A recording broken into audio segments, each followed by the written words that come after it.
We as Jamaicans, we don't really take nothing serious.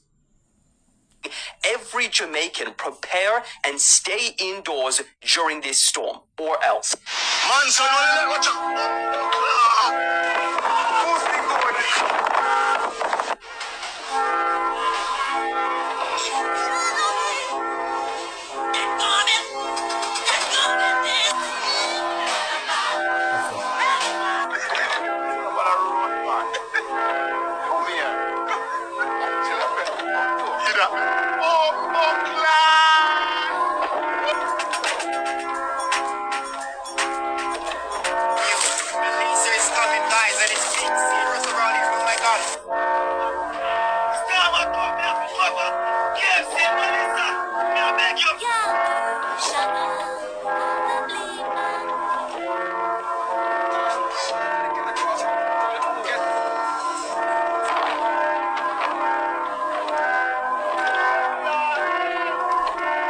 Prime Minister saying every Jamaican.